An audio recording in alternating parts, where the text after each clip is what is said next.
vous invite à reprendre votre Bible avec moi et nous allons revenir dans Ésaïe chapitre 58 pour toucher sur 2 versets seulement dans ce chapitre. Et ce sont les versets 13 et 14.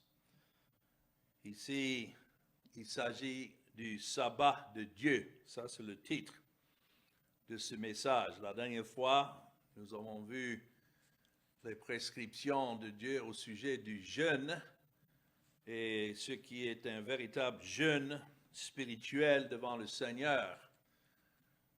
Et ici, il s'agit du sabbat qui était prescrit dans la loi et quelle était la signification de ce sabbat.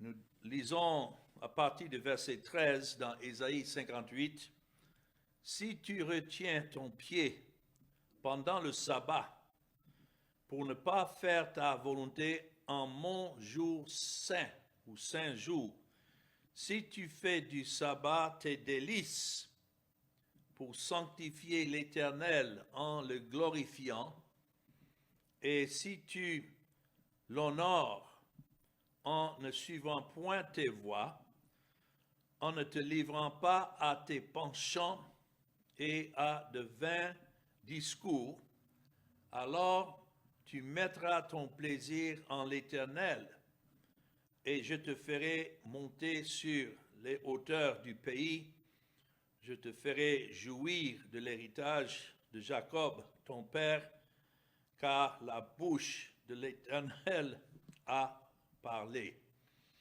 Donc dans ce chapitre, Dieu expose la vanité de la manière que le peuple d'Israël observait 2 rituels pratiqués à l'époque d'Ésaïe.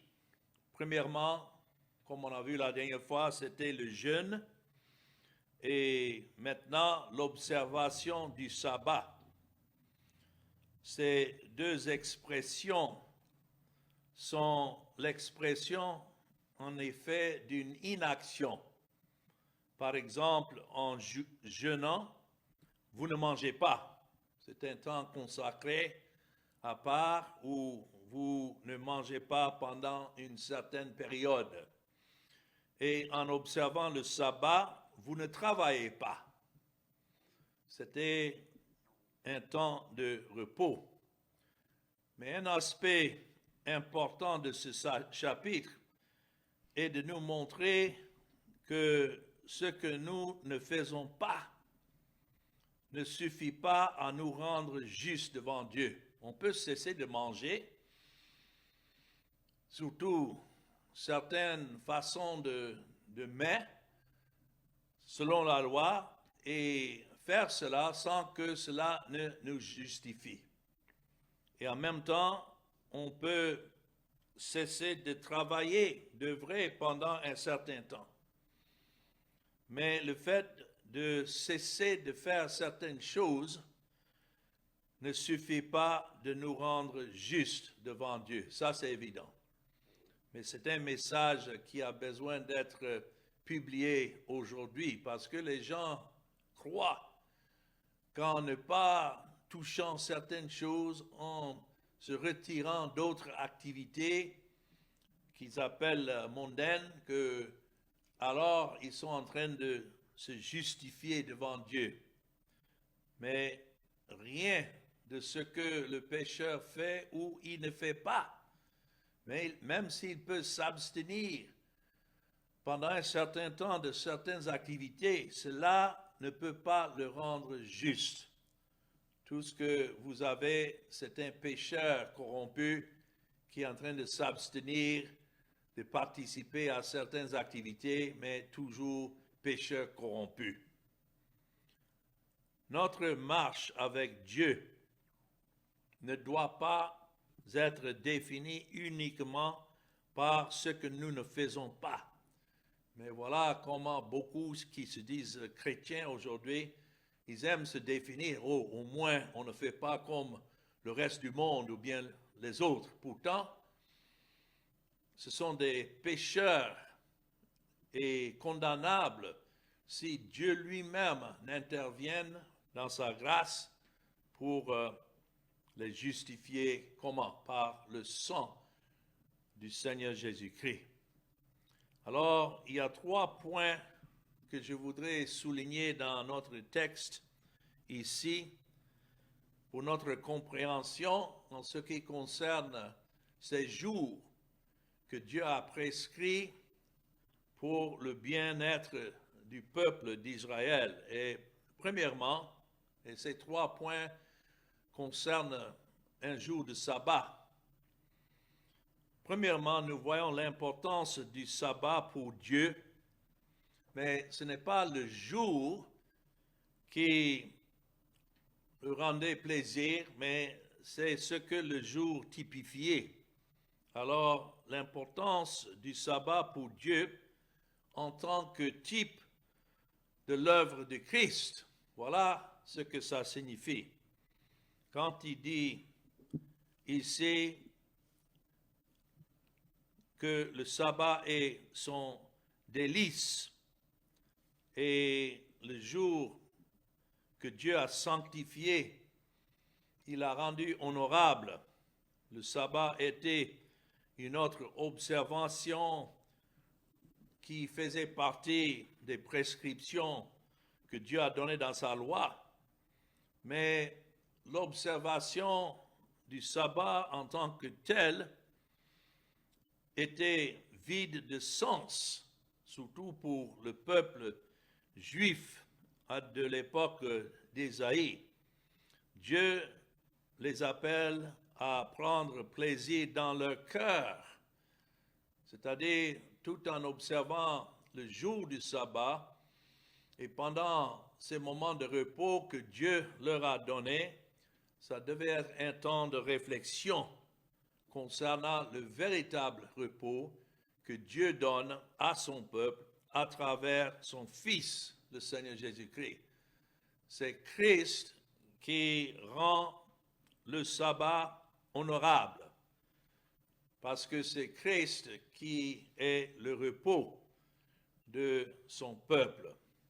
Alors cela correspond parfaitement à l'accomplissement du sabbat lorsque le Seigneur Jésus-Christ est venu quelques centaines d'années plus tard pour achever l'œuvre.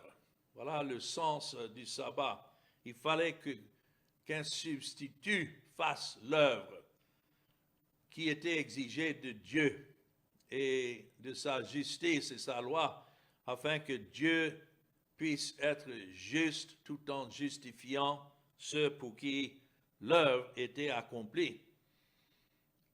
Le véritable repos est suite à une œuvre accomplie. On cesse de travailler et puis on se repose.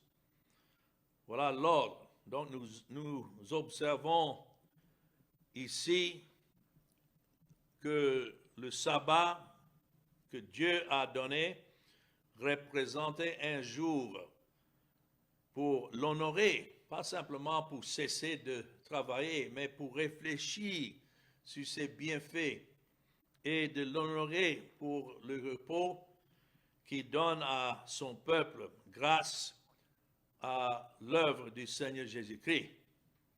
La question qui se pose souvent est de savoir si les chrétiens sont tenus d'observer un jour de sabbat aujourd'hui. Et c'est là que le Nouveau Testament indique clairement que les croyants ne sont pas obligés d'observer un jour de sabbat. C'était un jour donné à Israël pour un temps jusqu'à ce que Christ vienne et que par son œuvre pour le salut, il a accompli l'œuvre et puis ce qui suit, c'est le repos qu'il donne à son peuple.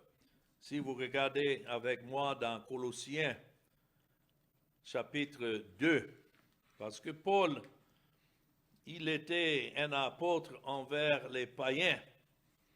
Donc partout où il allait prêcher l'Évangile, il ne prêchait pas les lois et les règlements de l'Ancien Testament comme obligation.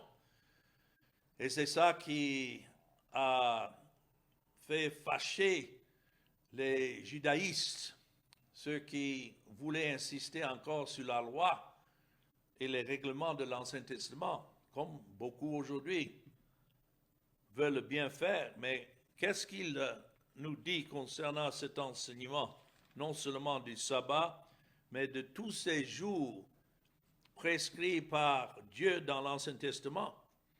Ce n'est pas que la loi est mise à côté, mais c'est Christ qui est venu et c'est lui qui était tout le long de l'Ancien Testament l'objet, la raison pour ces lois. Comme nous lisons dans le verset 16, Colossiens 2, verset 16, que personne donc ne vous juge au sujet du manger ou du boire, parce qu'il y avait beaucoup de lois, règlements concernant le manger et le boire dans l'Ancien Testament, ou au sujet d'une fête, d'une nouvelle lune, ou quoi? Des sabbats. Il y avait plusieurs jours de sabbat durant l'année dans l'Ancien Testament. Mais notons verset 17, c'était l'ombre des choses à venir, mais quoi? Le corps est en Christ.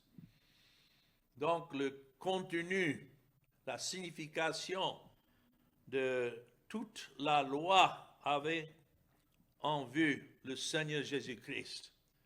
Donc c'est pourquoi lorsque nous lisons, comme nous faisons ici dans Ésaïe 58, au sujet du sabbat, nous devons voir comment ce jour était placé pour honorer le Fils de Dieu et le repos que le Fils de Dieu donne. Nous voyons la même chose dans Galates chapitre 4. Galates 4 et le verset 9 à 11. Ça nous dit ici, mais à présent que vous avez connu Dieu, ou plutôt que vous avez été connus de Dieu, comment retournez-vous à ces faibles et pauvres rudiments auxquels de nouveau vous voulez vous asservir encore? Il est en train de parler de ceux qui voulaient que, même si tout en s'attachant à Christ, les croyants se retournent encore sous la loi pour observer la loi. Il dit dans le verset 10, vous observez les jours, les mois, les temps et les années. Mais il dit, je crains d'avoir inutilement travaillé pour vous. Cela veut dire, si c'est tout ce que quelqu'un retient de la prédication de la parole de Dieu, c'est que oui, Christ est important, mais plus important encore, c'est notre observation de la loi. C'est comme si Christ est venu et il n'a rien accompli. Et c'est pourquoi Paul dit qu'il craint ceux-là qui s'attachent toujours à la loi et à l'observation de la loi, tout en professant être en Christ. Et la raison pour tout cela, c'est parce que Jésus a accompli tout ce que le sabbat signifiait, et il a fait ça par son œuvre, d'abord dans sa vie, où il a accompli les préceptes de la loi. Voilà le travail qui devait être fait, c'était l'œuvre de Christ. Mais ensuite, sa mort pour payer la peine de la loi, et en tout cela, maintenant que tout est accompli, alors il ne reste que le repos à donner à son peuple. Nous voyons ça particulièrement dans l'Épître aux Hébreux. Si vous regardez là avec moi, Hébreux chapitre 4. Combien ce message a besoin d'être prêché de nos jours? Parce qu'il y a des gens d'une main qui tiennent le message de Christ, mais avec l'autre, ils tiennent toujours la loi et ils sont en train de vouloir balancer leurs activités avec une telle perspective, mais on ne peut pas. C'est Christ et Christ seul qui est le salut. Et si nous imaginons qu'il reste quelque chose pour nous de faire en dehors de ce que Christ a déjà accompli, c'est pour dire qu'il n'y a alors pas de salut et que Christ est venu en vain. C'est ce que Paul dit en Galates 2 et le verset 21. Mais ici, dans Hébreux chapitre 4 et les versets 9 à 11, l'auteur aux Hébreux dit, « Il y a donc un repos de sabbat réservé au peuple de Dieu. » C'est-à-dire que ceux qui sont véritablement le peuple de Dieu, il y a, c'est intéressant de la manière que c'est écrit, un repos de sabbat, un repos de repos, un repos qui n'est pas comme le repos de la loi, parce qu'il dit, car celui qui entre dans le repos de Dieu se repose de ses œuvres, comme Dieu s'est reposé des siennes. Cela nous ramène encore au début de la création, où c'est écrit que Dieu s'est reposé le 7e jour. Ce n'est pas qu'il était fatigué et alors il lui fallait un jour de repos, mais c'était significatif pour nous dire qu'après tout, lorsque l'œuvre est accomplie, il ne reste que le repos pour le peuple de Dieu. Et tout cela avait en vue l'œuvre du Seigneur Jésus-Christ. C'est pourquoi c'est écrit « Efforçons-nous donc d'entrer dans ce repos ». C'est intéressant ce terme. Nous devons nous efforcer à nous reposer. C'est comme si le médecin nous dit « Il faut retourner à la maison et ne rien faire. Reposez-vous ». C'est un ordre que quel que soit ce qu'il y a à faire, vous devez vous reposer. Mais pour nous qui sommes en Christ, ça c'est un bon commandement. Nous n'avons qu'à nous reposer dans l'œuvre que Christ a accomplie. Voilà notre sabbat. C'est écrit afin que personne ne tombe en donnant le même exemple de désobéissance. Désobéir, c'est de dire non, mais quoi que Christ a tout fait, moi aussi, je dois suivre son exemple. Et donc, je m'insère encore dans l'équation du salut, et c'est ça qui fait défaut. Dans Galates chapitre 4, le verset 10, c'est écrit, car celui qui entre dans le repos de qui? De Dieu, se repose de ses œuvres. Cela nous dit que les croyants ne sont pas tenus alors d'observer des jours ou bien des mois et des saisons ou des années. Bien sûr, nous avons ce que les gens appellent notre jour de repos dans la semaine, mais ça peut varier dépendant de l'activité de chacun. Typiquement, il y en a qui sont obligés à travailler le jour de dimanche. Je suis un exemple de cela et je dois dire que tous ceux qui sont prédicateurs, le jour de dimanche n'est pas un jour de repos en ce qui concerne les activités. C'est un jour dans la semaine où je suis plus occupé que tout autre. Mais néanmoins, à travers ce jour, je trouve mon repos en Christ. C'est lui que je sers et je le glorifie parce qu'il m'a donné ce repos à cause de son œuvre accomplie à la croix. Le repos dans lequel, comme le verset 10 nous dit, nous entrons en tant que croyants, élus de Dieu, rachetés par Christ, et quelque chose à expérimenter, en fait, chaque jour. Quand les gens me demandent, est-ce que vous observez le sabbat? Je dis oui, j'observe le sabbat tous les lundis, mardis, mercredis, jeudi, vendredi, samedi et dimanche. Tous les jours, j'observe Christ qui est mon sabbat. Et donc, ce n'est pas seulement un jour par semaine. Le reste, de savoir que nous n'avons pas à travailler pour nous sauver nous-mêmes, mais que notre salut a été accompli en Jésus. C'est ce qu'il se réfère dans le verset 9 d'Hébreux 4. Il y a donc un repos de sabbat réservé au peuple de Dieu. Ça, c'est Christ qui a tout accompli. Donc ça, c'est le premier point que je voulais souligner dans notre texte. Mais deuxièmement, le sabbat commandé ici dans Ésaïe 58 et observé par Ésaïe était l'ombre des choses à venir.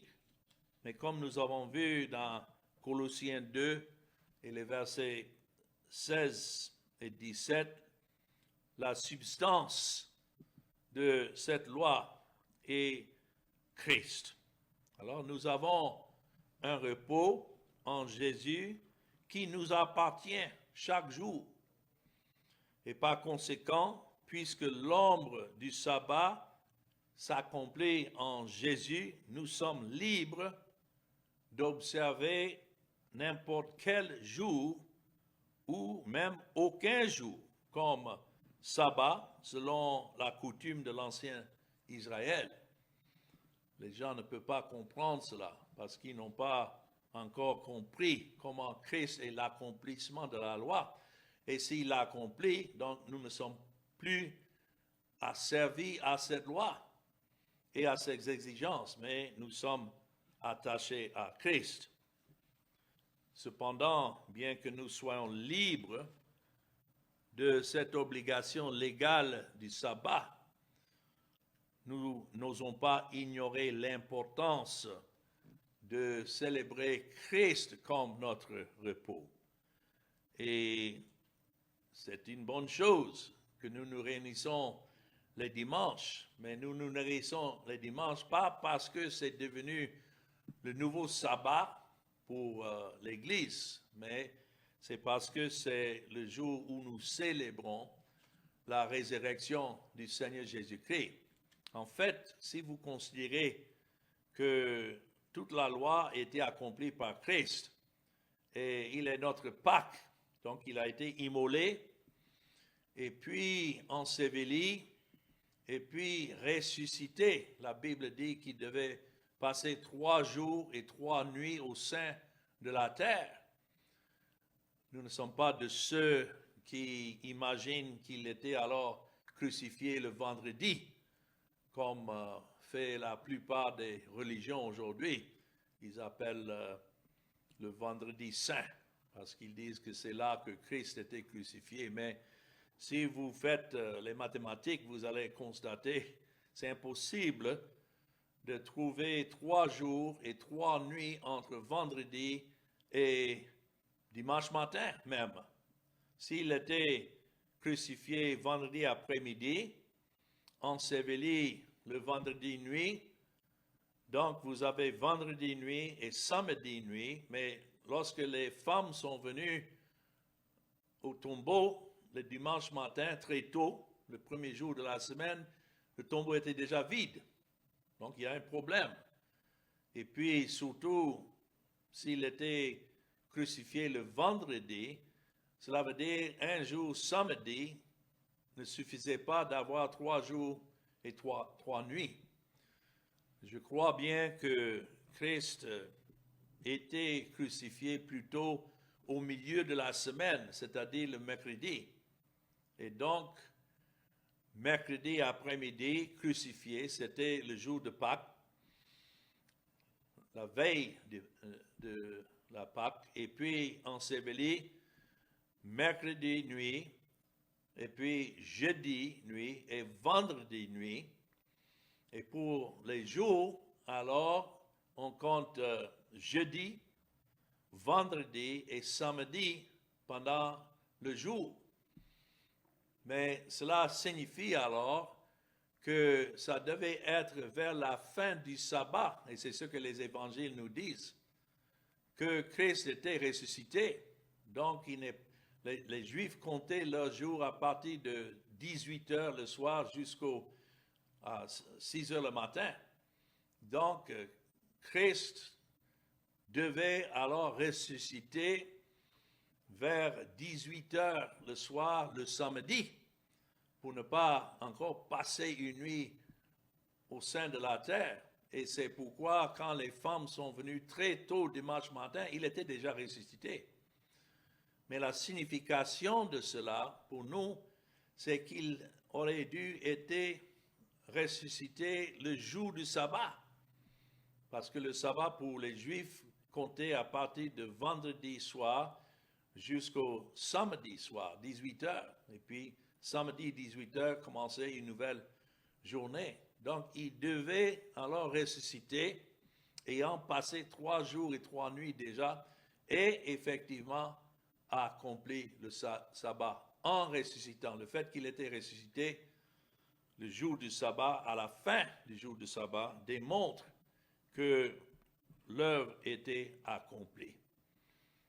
Alors, quels que soient les lieux où nous lisons dans l'Ancien Testament au sujet du sabbat, les différents éléments du sabbat symbolisaient la venue du Messie, c'est-à-dire de Christ, et qui devait alors assurer un repos permanent à son peuple, aussi longtemps que la loi n'était pas encore accomplie. En réalité, le peuple ne pouvait jamais se reposer, parce que chaque fois, il fallait suivre cette loi. Mais une fois que Christ a tout accompli, et c'est ça qu'il a crié de haute voix de la croix, tout est accompli, alors c'est ainsi que nous entrons maintenant en lui dans un repos permanent. Une fois de plus, l'exemple du repos de nos travaux entre en jeu avec l'établissement de la loi de l'Ancien Testament. Les Juifs travaillaient constamment pour se rendre acceptables aux yeux de Dieu. Et le travail consistait à essayer d'obéir à une myriade de choses à faire et à ne pas faire de la loi cérémoniale, de la loi du temple, de la loi civile, etc. Et bien sûr, ils ne pouvaient pas observer toutes ces lois.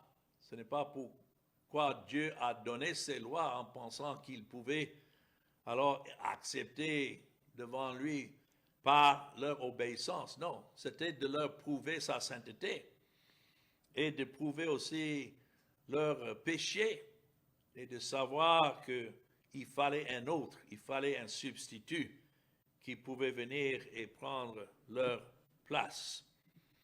Donc, c'est pourquoi ces choses, aussi longtemps que la loi était en force, personne ne pouvait être sauvé sous la loi, sous l'obéissance de la loi. Dans Hébreux chapitre 10, et l'Épître aux Hébreux souligne vraiment le fait que la loi n'était qu'une ombre de bien à venir, mais que c'est Christ qui est l'accomplissement. Comme nous voyons ici dans Hébreux 10, le verset 1, en effet, la loi qui possède une ombre des biens à venir et non l'exacte représentation des choses, notons, ne peut jamais, par les mêmes sacrifices qu'on offre perpétuellement chaque année, amener les assistants à la perfection. C'est pourquoi Christ devait venir, parce que la loi ne pouvait pas rendre parfait. Ceux de l'Ancien Testament, qui étaient les élus de Dieu, n'étaient pas rendus justes sous ce temps, cette époque de la loi. Non, tout ce que la loi pouvait faire, c'est les condamner. Mais ils étaient donnés la foi par l'Esprit de regarder dans l'avenir dans la venue de Christ, celui qui devait venir, et c'est lui qu'ils attendaient pour leur perfection. Ces sacrifices étaient exigés et ont été offerts en prévision du sacrifice ultime de Christ sur la croix. Et c'est pourquoi Hébreux 10 et le verset 12 nous dit, après avoir offert pour toujours un seul sacrifice pour les péchés, Christ s'est assis à la droite de Dieu. Le fait de s'asseoir signifie le repos.